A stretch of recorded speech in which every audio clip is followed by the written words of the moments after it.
Hello and welcome back to Happier Ever After.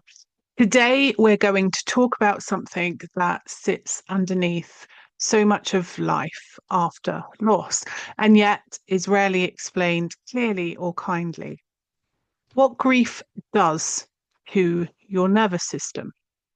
If you've ever wondered why you feel constantly on edge or exhausted, no matter how much you rest, or numb, foggy, disconnected, or unable to concentrate, this episode is for you.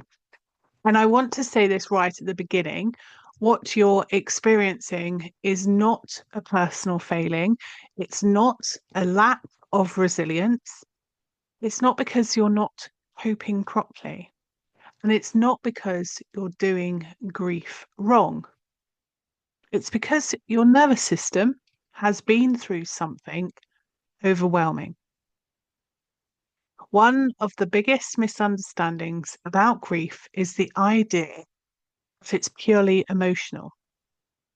That if you just think differently, talk it through, or give it enough time, your body would eventually settle. For many people, that doesn't happen. And when it doesn't, it can be deeply confusing.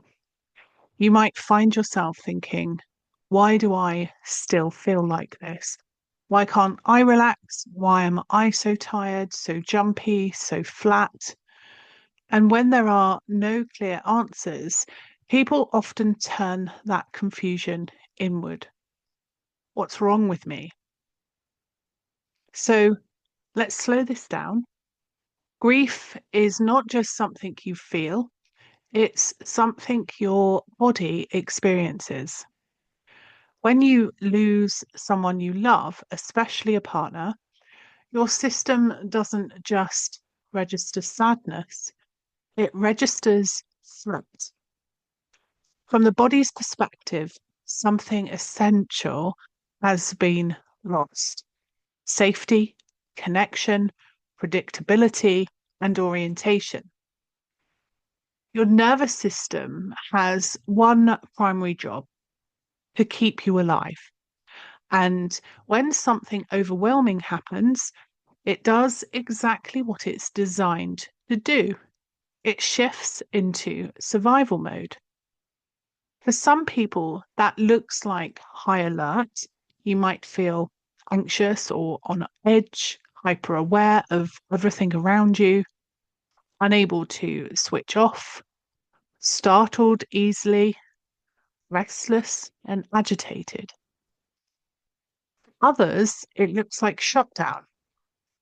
You might feel numb or disconnected, exhausted all the time, flat, heavy, or foggy, struggling to think clearly or make decisions, withdrawn from the world. And for many, it's a mixture of both. None of these responses mean anything has gone wrong. They are your nervous system doing its job in the face of loss. What often isn't explained is that time alone doesn't always resolve this. Time helps when the nervous system feels safe. If safety hasn't been restored, the system stays on guard, even when the immediate danger has passed. This is why some people say the worst part wasn't the early days. It was later when the shock has softened, when life looked normal again on the outside, but your body hasn't caught up. I know this both professional work and my own lived experience. I know what it looks like to look fine on the surface and feel anything but fine inside. To be functioning, working, parenting, showing up, while your body feels constantly braced, exhausted, or strangely absent. And I also know how easy it is to judge yourself for that, to think you should be further along by now. So I want to say this gently and clearly. Your nervous system does not work on timelines or expectations. It works on safety. After loss, many people are asked, implicitly or explicitly, to return to normal life quickly, to make decisions, to perform, keep going. And often there is very little space for the body to actually process what happened. So the system stays in survival mode, not because you're weak, because it hasn't learned that it's safe to stand down. This can show up in ways that feel confusing. You might notice that you can't concentrate like you used to. Simple decisions feel overwhelming. Your tolerance for stress is much lower. You're more reactive or more withdrawn than before. You feel tired even after resting. These are not character flaws. They are signs of a system that has been under prolonged strain. Another thing that often happens after loss is that people try to override their nervous system with willpower. They tell themselves to be strong, to push through, to keep busy. And in the short term, it can work. But over time, the cost shows up because you can't think your way out of a nervous system response.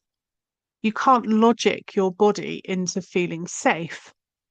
And when people aren't given this explanation, they often end up blaming themselves. Why can't I cope like other people? Why am I still struggling when the worst is over? The truth is, there is no over in the way grief is often imagined. There is integration, there is stabilization, there is adaptation. But those things happen when the body is supported, not pressured. I want to be very clear here. Understanding what grief does to your nervous system is not about labeling yourself as traumatized or broken. It's about removing shame. It's about understanding that your reactions make sense in the context of what you've lived through. And it's about opening the door to gentler ways of supporting yourself. This is not about forcing calm. It's not about positive thinking. And it's not about fixing yourself. It's about recognizing that your body has been doing its best to protect you. Sometimes that protection looks like anxiety. Sometimes it looks like numbness. Sometimes it looks like exhaustion. And all of it is information. Another thing I want to name here is how lonely this can feel, because nervous system responses are largely invisible. People may see you functioning and assume you're fine. They may not see the internal effort it takes to get through a day. And when that effort isn't acknowledged, people often turn that frustration inward. Why is this still so hard? If that's been your experience, I want you to know you're not alone and you're not behind. One of the most important shifts you can make after loss is moving from self-judgment to self-understanding. Instead of asking, what's wrong with me? You might gently ask, what has been my system been through? That shift alone can bring a surprising amount of relief. I also want to say this.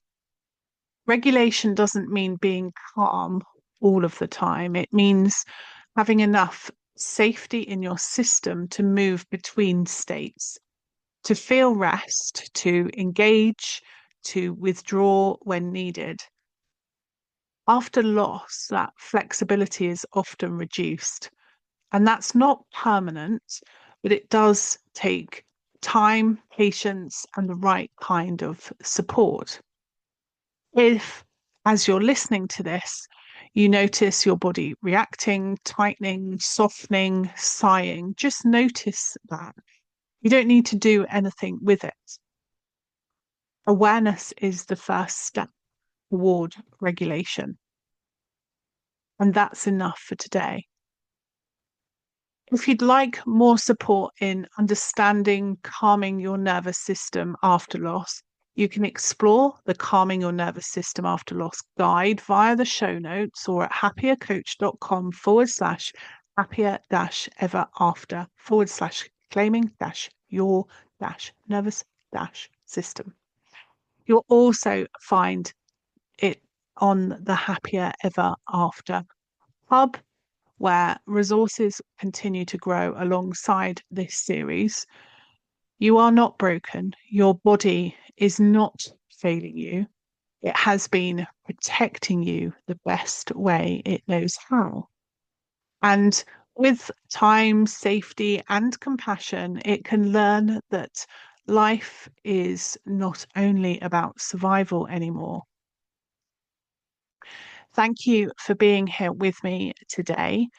I'll be with you again in the next episode. Until then.